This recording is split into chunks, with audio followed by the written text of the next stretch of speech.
That was the first thing Stella asked me as she settled in at the table. I looked around the diner.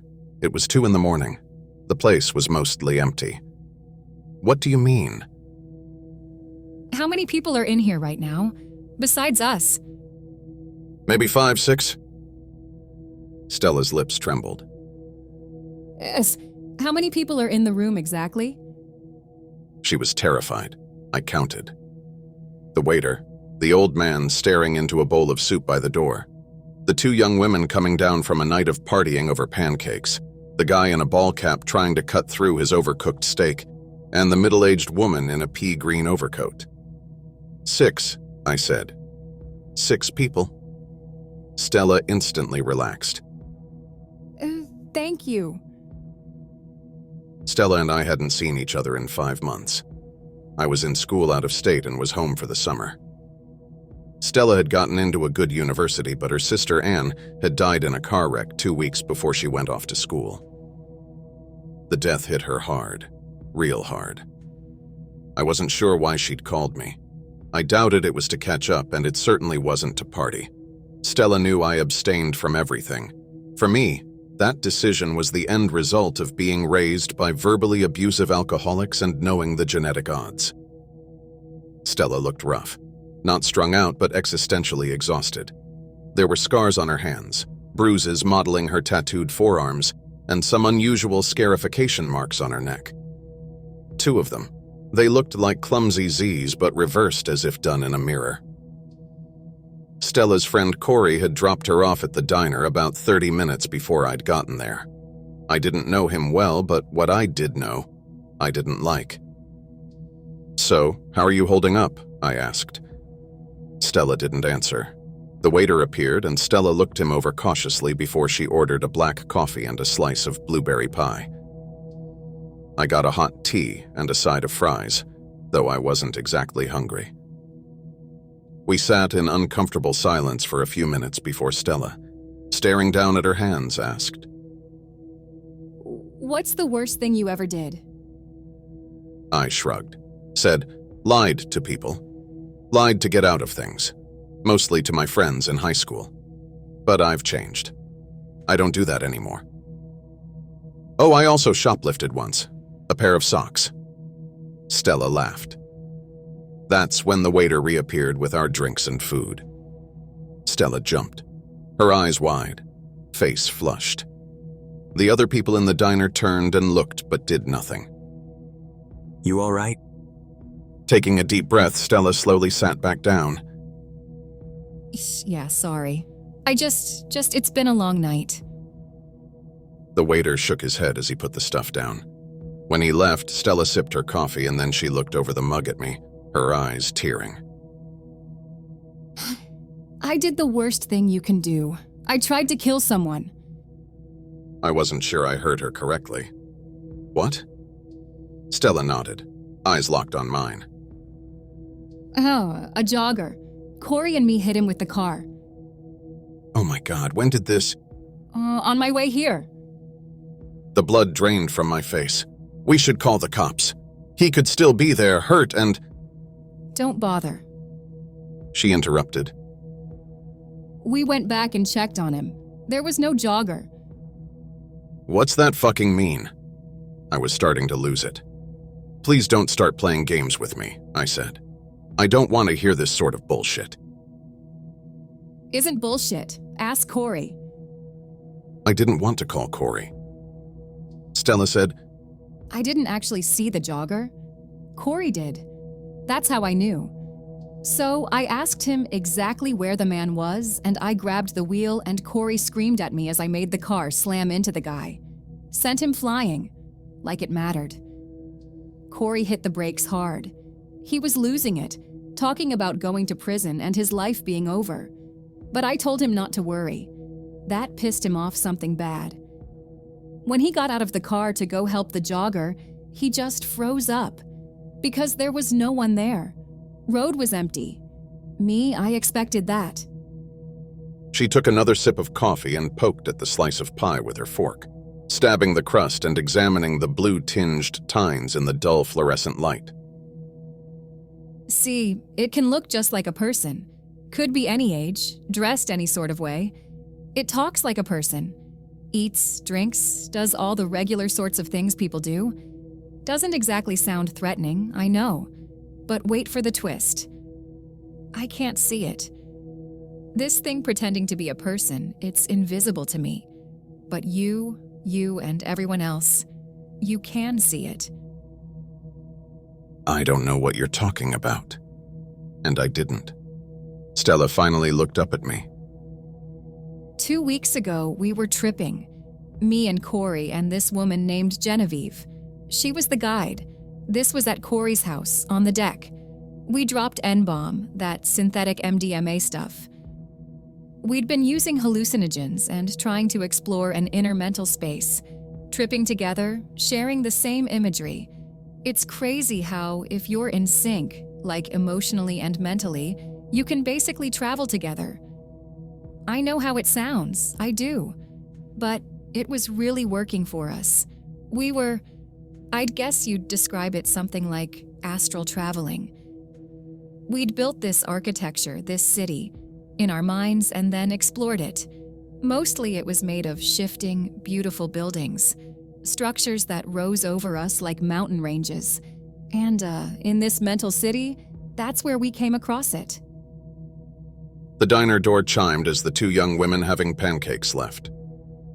Stella watched them go, then turned back to me. I didn't need an explanation. There are 4 people in here now, I said. She nodded, sipped more coffee, and then continued. Well, this night, we traveled deeper into the city than we'd ever been before. We ended up in a tower, had a spiral staircase. We all went up to the top floor and found a locked door. You're all seeing the same thing? I interrupted, not buying the experience. Yes. Stella's demeanor had intensified. The twitchiness melted away. We all saw it. Okay. So we get to this door. It's a metal door, dented but from the inside, bulging out, like someone was kicking the door, trying to smash it down. Genevieve, she got scared, told us to not open that door, to stay far away from it. She said a Voyager was on the other side. Voyager? That's what Genevieve called it. Being a guide, she knew the sort of constructions we were exploring. She'd seen doors like this one, and she'd been warned about the Voyagers. The way she told it, they were like us. Explorers in inner space, but not from our reality. From another one. A bad one. But long story short, I opened the door. Why would you do that? Stella stirred her coffee, lost in thought for a second. As she did, one of the cooks quietly came out from the kitchen and sat at the counter. He flicked through a newspaper someone had left and glanced over at me. He nodded, gave a little smile. I wondered if he'd made the fries I wasn't eating. After Corey and Genevieve drifted away, I heard a voice on the other side of the door. My sister's voice. She was begging, pleading with me to let her out. I swear it was her. So, I opened that metal door. Feeling the stare of the cook, I ate a few of the fries. They were cold, soggy. What happened? I asked Stella. When I opened it, something suddenly brushed past me. Something clammy, cold. It touched me very briefly. There was pain. Anyway, there wasn't a room on the other side of the door. Just a void. A deep emptiness. When the trip was over, I immediately felt a change. I felt like I was being watched.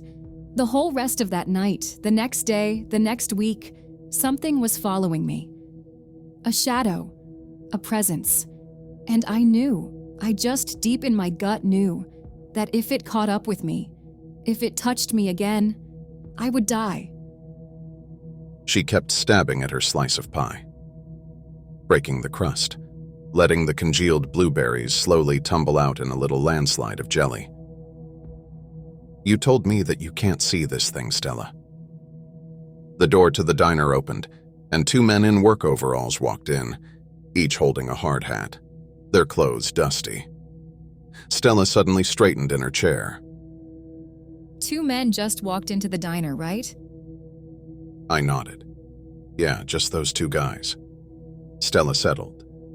Why me? I asked. Why did you want to meet? To tell me this? Stella smiled. First time she'd done that all night. Because I knew you'd believe me. I swallowed hard, my throat suddenly impossibly dry.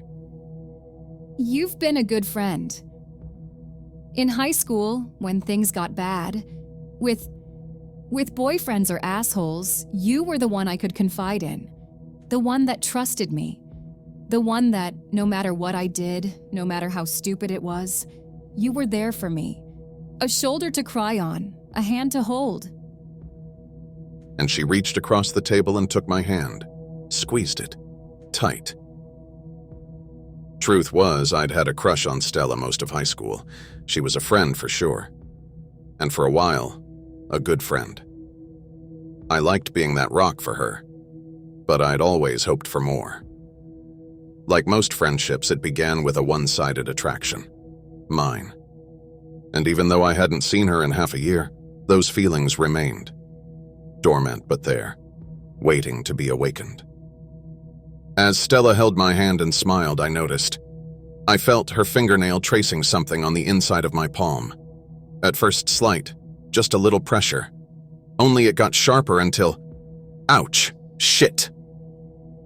I pulled my hand away to find Stella had cut me. She'd sliced a shape with her sharp pinky nail into my skin. It was a backward letter Z, like the ones on her neck. A ribbon of blood began to well up from the center of the small cut.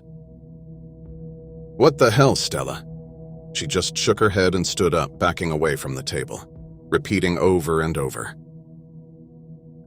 I'm sorry. I had to, okay? I had to. Had to what? Hurt me? I was furious, confused. Everyone in the diner turned to watch us. Only the cook got up from his place at the counter and walked over, eager to lend a hand. I waved him away. It's okay. I got it under control. That was when Stella broke, her voice barely a whisper. What? I told him I got it. She went pale. Who? Who'd you tell? The cook, I yelled. He's just trying to help you. There is no cook. No one's there. Stella began shrieking, scrambling backward. She slammed into a nearby table. Chairs fell over, silverware scattered. No one's there. The cook kneeled down beside Stella, and for a split second, bewildered as I was, I honestly thought he was going to help her up. He didn't. Instead, he leaned in close to her. She was crying and shaking and clearly couldn't see him. The cook turned to me, nodded with a sick grin, and then opened his mouth wide to reveal jumbled, bloody gums filled with jagged teeth. He tore her throat out with a single bite. And as Stella's blood pumped out across the linoleum flooring, the cook vanished. Not a slow fade, not dissolving into mist. Just there 1 second and gone the next. Someone screamed. I think it was the woman in the pea green overcoat. Afterward, when the cops came, a story emerged. All the other people in the diner that night, they said Stella cut her own throat with a knife. Where she got the knife from and where it went, they didn't know. They also said that the cook had tried to help her, that he attempted to close the wound and save her life. The cops couldn't find him after the EMTs got there. When I went back to the diner the next day to ask about what happened, the waiter claimed they didn't even have a cook who resembled the man I described, the man I saw. It was as if, after Stella's death, all the details of her demise began to unravel, like the universe was erasing her from existence entirely. And now, the Voyager, whatever it is, has come for me. It's been 5 days since Stella died in that diner. 5 days I've been haunted and hunted. I tracked down Corey and he led me to Genevieve. She told me what fate awaited me. According to her, Voyagers use the symbol, the backward Z's that were on Stella's neck, the one she scratched into my flesh, to track their victims down.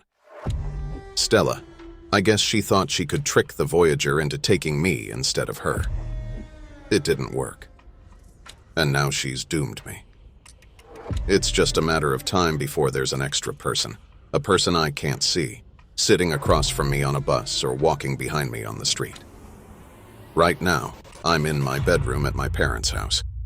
I haven't left in 48 hours, and they're getting worried about me.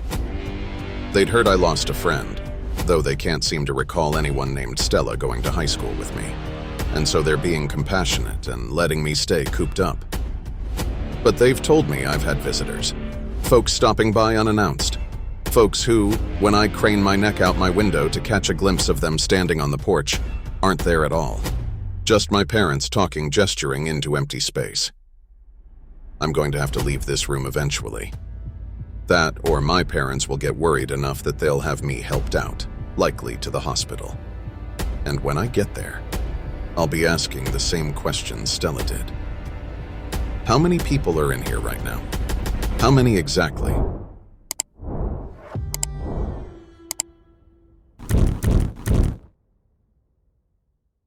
A guy walked into my retro gaming shop, carrying a small cardboard box. Got some of my brother's Nintendo 64 games to sell. I'm excited to see them. Just got a quick question for you. I'm not accusing you of being a thief or anything, but for legal reasons, I'm required to ask. Do you have your brother's permission to sell his games? He actually disappeared over 20 years ago. He's been declared legally dead. His old games were just sitting around in the basement. My parents said that I could sell them. I'm really sorry, I said. I couldn't help but wonder if he was making the whole thing up. I had become jaded over the years. You wouldn't believe the sob stories people come in with to try to get more money. There was this one woman who came in nearly every year, attempting to sell some worthless PC games, telling me that her baby had died and that she was trying to pay for a funeral. Either she was the unluckiest woman alive or an unimaginative liar. I appreciate that. He said as he started unloading the box. He had a nice collection. Super Mario, Mario Kart, Donkey Kong, Mario Tennis, Zelda, Ocarina of Time, GoldenEye 007, NFL Blitz, Madden NFL 2000, Army Men, Sarge's Heroes, Tony Hawk's Pro Skater 2. Nearly all of them came with their boxes and manuals, which made them much more valuable. Then he pulled out a loose emerald green cartridge from the bottom of his box. I heard that Nintendo had offered emerald green cartridges to publishers, but was almost positive that no one had ever chosen that color. After looking at the label, I was even more confused. It was titled Desert War. 388 N64 games had been produced. I hadn't played all of them, but I can tell you with 100% accuracy if a given title was an actual game. I was certain there was never a game called Desert War. I looked at the label closely, which depicted two soldiers in Audiobook 2-era uniforms facing off in a desert landscape. It looked legit. There was the ESRB rating in the lower left-hand corner, T for teen, the Nintendo logo, and the official Nintendo seal of quality. The only thing strange was the publisher's name, Celatorum Games. I had never heard of them before. I turned the cartridge over and examined its back. Everything checked out. I decided to Google it, wondering if I could have somehow forgotten about the game. No results. The game simply did not exist. But somehow, I had it in front of me. You remember where your brother got this? I asked. I thought this might be an elaborate hoax, that the guy was going to tell me that this was a one-of-a-kind game worth thousands. He shrugged. Can't tell you. Think he did most of his shopping at GameStop? Do you remember playing it with him? I don't, actually. Don't remember ever seeing him play it. He must have got it shortly before he disappeared. It's very strange. I can't find any mention of it online. I can do more research on it, ask some friends who might know about it, and make you an offer in a few days. I'll take $20 for it. I live rather far away, so it's probably not worth my time coming back here. I accepted his offer, telling him that on the off chance the cartridge turned out to be valuable, I'd share the profits with him. I'd been in this business for 12 years, and this was the strangest thing that had come through my doors.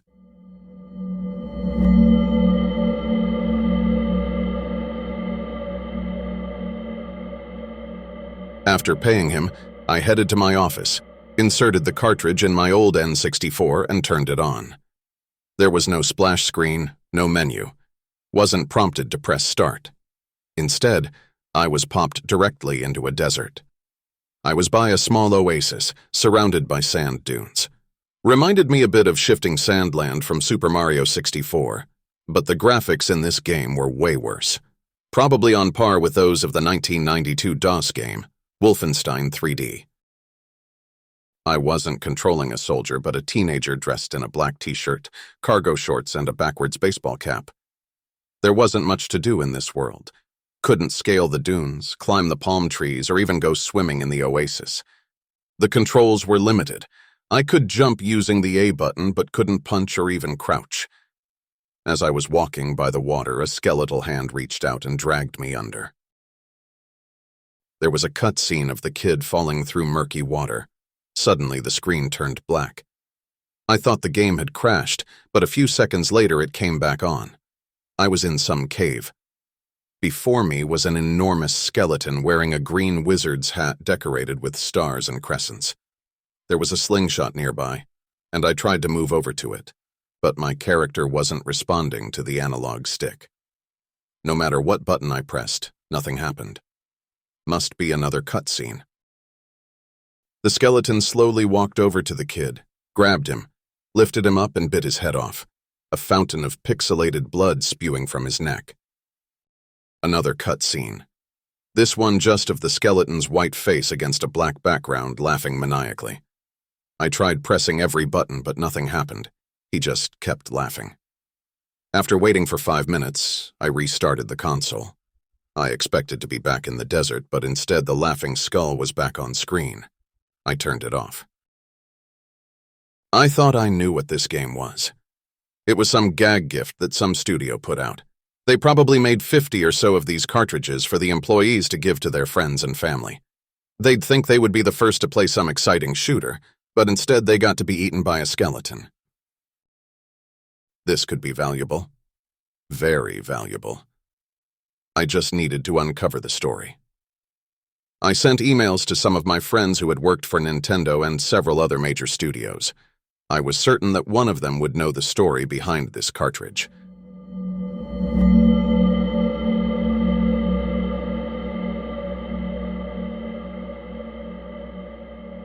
In my sleep, I returned to the landscape from Desert War. But it didn't look like an N64 game. I could see each individual grain of sand and feel the wind in my face. As I was trying to climb one of the dunes, a skeletal hand emerged from the sand and pulled me under. The next thing I remember was being in the skeleton's lair. He was standing about 10 feet away from me, wearing the embroidered sorcerer's hat.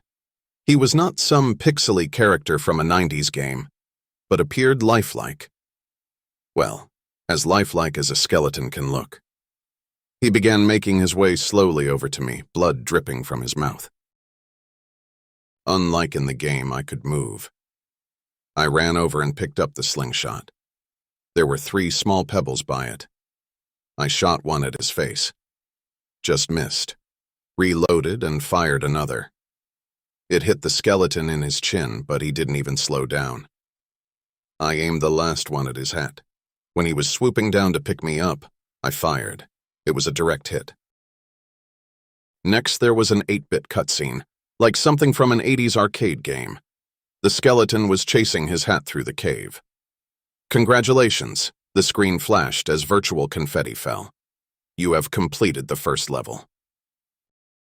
I woke up trembling and soaked in sweat. God, I thought, that was a weird-ass dream. You'd think that someone who worked in my line of work would often dream that they were in video games, but I didn't. In fact, that was the only video game-related dream I remembered.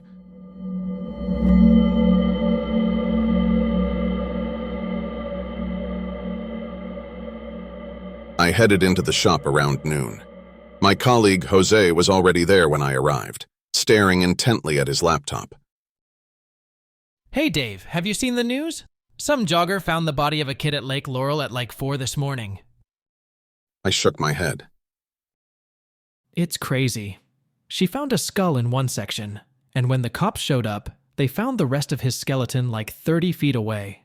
There's some speculation that it's the body of Jason Statler. He was a 14-year-old kid who disappeared from his bedroom in 2002, less than a mile away from the lake. You remember when that all went down? I didn't move here till '06. It was nuts, man. I went to the same school he did, Palo Alto High School. There was talk that there was a serial killer. I was in 9th grade then, and my parents basically put me under house arrest. Couldn't even walk to school on my own. But there were no other disappearances, so people slowly forgot about it. No trace of him was ever found, until today. Since all that's left of him is a skeleton, they are going to try to use dental records to make a positive ID. God, man, I've got 2 daughters. Hope there's not a killer on the loose. Jesus, I said. I wondered if Jason's brother was the guy who came in yesterday. That would be one hell of a coincidence. I headed to my office and unlocked the door. I thought had left the cartridge in the Nintendo overnight, but it had vanished. I searched my office for about 10 minutes, thinking I may have misplaced it, but couldn't locate it. I went back out. Jose was still watching the news broadcast on his laptop. "Hey," I called. "Did you take a cartridge from my office?" Game was called Desert War. He shook his head. Haven't been in there, but that title does sound vaguely familiar. On his laptop screen, they were showing a grainy photo of a boy wearing a backwards baseball cap and a black t-shirt, like the character in the game. Another coincidence? "Hey, turn that up," I said. The voice of the reporter filled the room. "Did received word that an examination of dental records have confirmed that the body found early this morning is that of Jason Statler." How'd they not find him sooner? You'd think that lake would have been the first place they'd check, and even if they didn't, it's a popular spot. I shrugged. Who knows? Maybe someone dumped him there recently. "We have also received an additional update from the sheriff's office." The reporter continued. "A distinctive hat has been found near the body. They are asking that if you have any information about the owner of this hat, to call their office at once." A photo of a green hat embroidered with stars and crescents came on screen.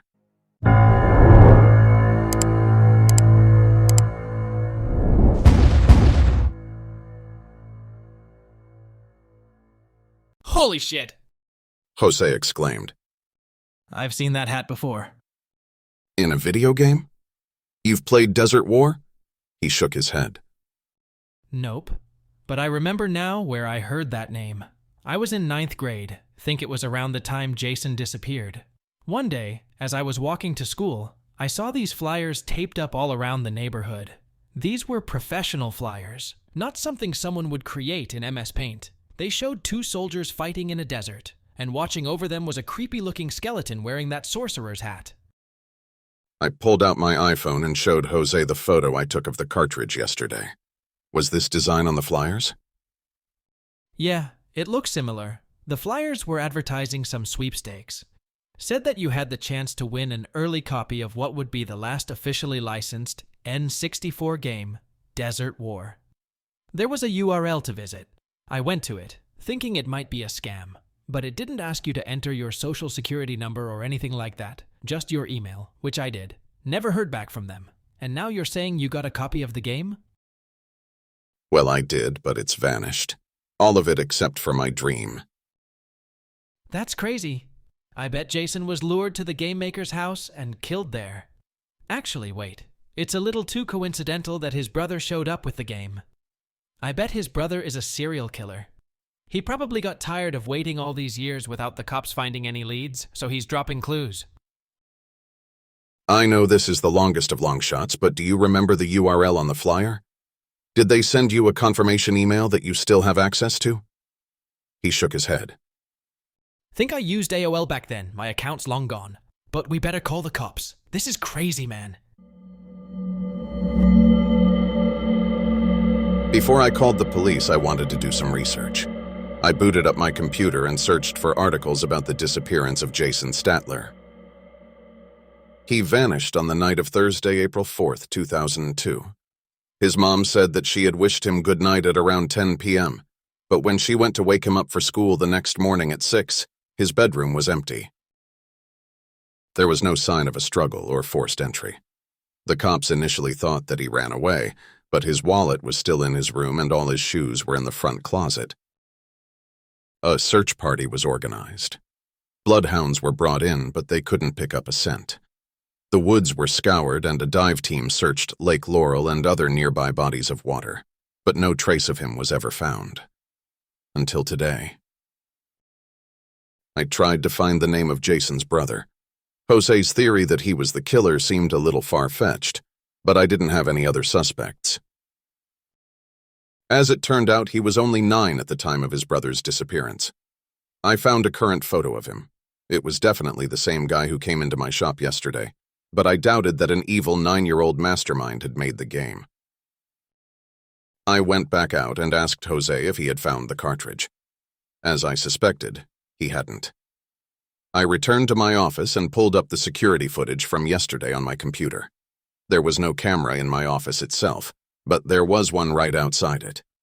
The footage showed me entering my office yesterday afternoon, the emerald green cartridge in hand. An hour later, I walked out without the cartridge and locked the door. The camera stopped recording for a few minutes, and then there was another white blur on the screen. I zoomed in again. This time, the skeleton was holding a cartridge. That was the last bit of footage until today. I had tried to convince myself that it was just a bad dream, just a series of strange coincidences, but I knew now that the skeleton was real. And what was I to do about it? I sure as hell couldn't call the cops. This wasn't like the movies. They didn't have some elite paranormal investigation unit.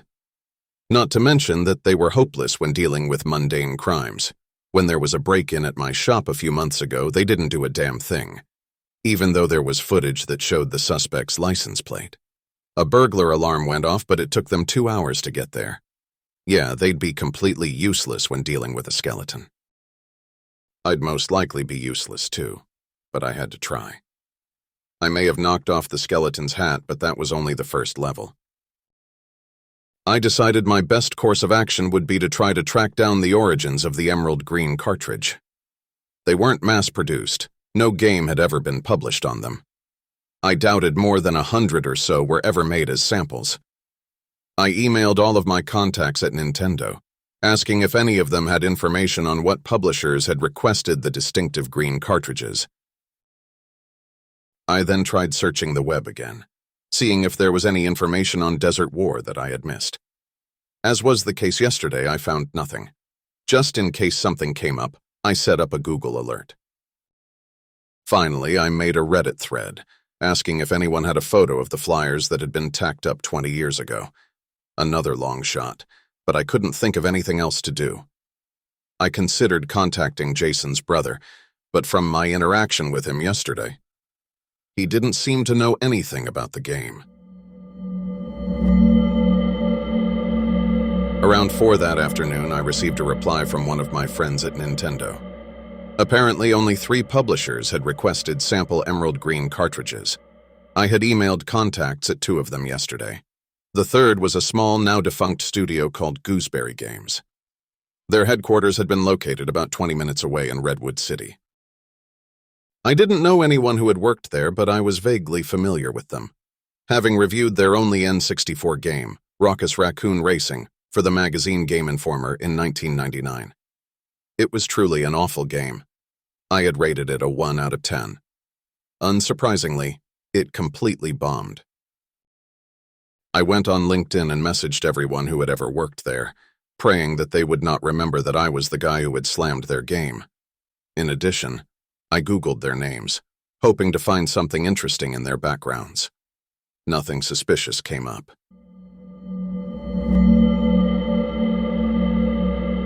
The cops gave a televised press conference at 7 that evening. They managed to talk for 30 minutes, but they had no new information about the murder of Jason Statler. My investigation wasn't going any better.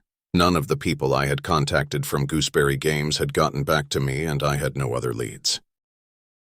I wasn't planning on going to sleep that night. I didn't think the skeleton would return in my dreams. I thought that with the cartridge gone, he would target someone else. But I didn't want to risk it. I drank loads of caffeine. Normally, that would be enough to keep me up all night, but the Sandman still found me and I was out by 9. I was sitting in a small green rocket ship. A few feet to my left in another rocket was the skeleton from before, Sans hat. He looked real, but the rest of the game, the rockets, the ringed planet in the background, the meteors flying through space, were not impressive. No texture had been mapped onto any of the objects. The meteors looked like solid brown spheres. I pinched myself, trying to force myself to wake from this dream that was not a dream, but, as I suspected, it was no use. It seemed like the only way to get out would be to win the race. A giant green 3 appeared in front of us. Then a 2, then a 1, and we were off. It was honestly the worst racing game ever. There were no power-ups, and the only obstacles were the meteors, which moved so slowly that you would have had to try to hit them. Even though we were in space, you could only move left or right and had to stay on a narrow course that was bounded by invisible walls. Somehow I managed to get way out in front of the skeleton. There was no mini-map, so I didn't know how far I had to go, but after what seemed like hours I could finally see the finish line. A tiny monkey in a spacesuit was waving a checkered flag. I looked behind me. The skeleton was nowhere in sight. When I was nearly at the finish line, the skeleton's rocket materialized out of thin air in front of me. As he crossed the finish line first, my rocket exploded into thousands of tiny pieces. Like last night, I was transported to the skeleton's lair, but this time I was unable to move. The skeleton walked slowly towards me, picked me up, and opened his monstrous maw. I could smell the decay and the rot emanating from it, but no matter how hard I tried, I could not move, could not scream. I was going to die, but it would not be a video game death. I would not respawn, would not have the option to insert another quarter to keep playing. His teeth chomped down on my neck and I felt the most horrific pain of my life before everything faded to black. Then I saw the skeleton's face. There were 3 hearts in front of it. As the skeleton laughed, one slowly faded away. I awoke on my kitchen floor, the clock showing 9:14. I had been out for over 12 hours. It was just a dream, I tried to tell myself. On the floor, a few feet away from me, I saw something glimmering in the morning light. I walked over and picked it up. It was a piece of green metal, the same exact color that my rocket ship was. On it, an image of a skeleton was engraved, along with the initials FS. I knew all along, but I could no longer deny it. There in front of me was incontrovertible proof it was not a dream. I would have 2 more chances to beat the skeleton in the race. There must be some shortcut on the course or some power-up I needed to find. Or maybe I needed to try to ram the skeleton's rocket. Perhaps that was the only way to defeat him. Whatever the secret was, I needed to find it or I'd beat it, or I'd be. That is, unless I could somehow defeat him in this world, the real world, instead of in the world he created. I checked my email, hoping that someone from Gooseberry Games would have responded. No one did, but there was a Google alert in my inbox. A GameStop in a mall near Fremont, about 40 minutes away, had listed a copy of Desert War on their website.